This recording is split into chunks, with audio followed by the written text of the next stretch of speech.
Hey everyone, and welcome back to another video. And in this video, I'm going to show you how to connect your Huntington Bank with the OnePay app. Now, this video is going to be particularly useful for individuals. Let's say that you want to go ahead and use your Huntington Bank in order to fund the OnePay app.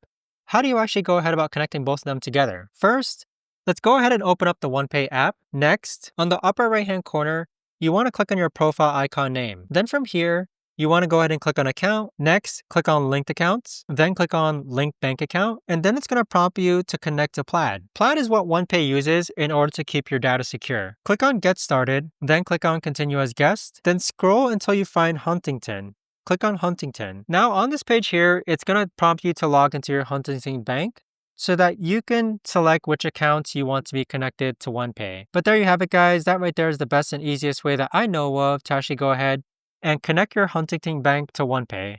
If you guys know of a better or easier way to actually do this, let me know in the comments down below. I would love to know. Thanks so much for watching, everyone, and I'll see you guys all in the next video.